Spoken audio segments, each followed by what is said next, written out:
Obviously, the way Alabama's gathering more and more respect each and every week, obviously with the way that they're playing, but because what they did to Ole Miss, what they did to LSU, what they did to Tennessee, the issue that they're still getting log jammed up in the college football playoff rankings is the fact that Texas is sitting there with one loss, and they're probably going to be the Big 12 champion, and they went into Tuscaloosa and won by 10. The committee each and every week, because they put Texas above Alabama, kind of tips their hand to a certain extent, CD, to said, why play the games if you're not going to have head-to-head? And especially in the fact that wasn't a neutral site game to start the season. Here's the deal. I love when the SEC is included in the college football playoffs. I would love nothing more than to have two teams in the college football playoffs. It's good for you and I personally and what we get an opportunity to do for the coverage.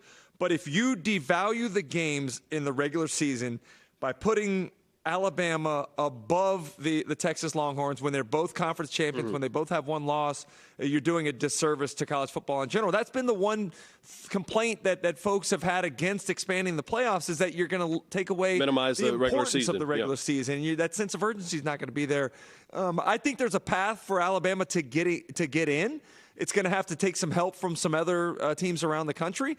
Texas has been skating on thin ice lately. I mean, I think you look at the way that they've kind of struggled to win ball games against TCU last week or early in the season against K-State. Like, they are playing with fire right now. So I wouldn't be surprised to see them lose a ball game, even if it might be the Big 12 championship game.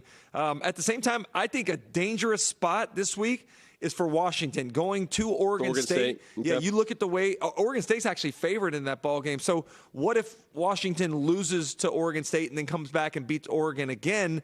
A one-loss Pac-12 champion against a one-loss SEC champion. I think that you'd have to give Alabama the nod in that instance. I mean, again, if you told me right now, not taking the SEC, tattoo tramp stamp that I have on it about how much I love this conference. I thought you were getting that removed. I know. Listen, it costs a lot more than I thought. I'm just going to white it out. It's still there with the laser. You still see it in white. But for me, I see that for if you told me right now, Alabama and Texas are going to play on a neutral field, okay, I'd put Alabama as a 10-point favorite, okay?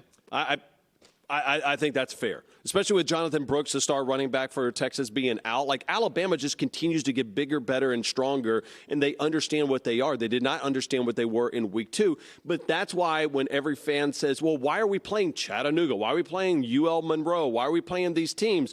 Well, guess what happens on the flip side of it, okay?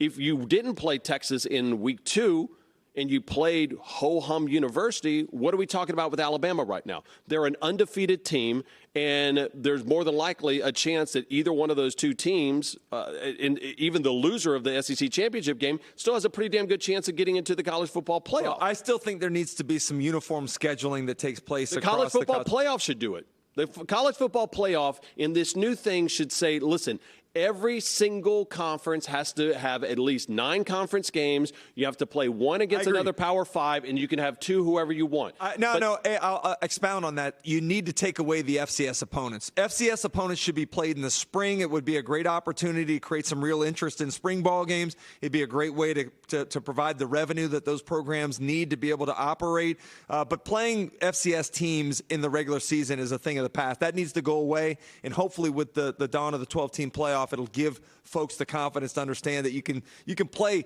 group of 5 teams. You can play some lower Power 5 opponents. You don't need to play FCS teams. 833-81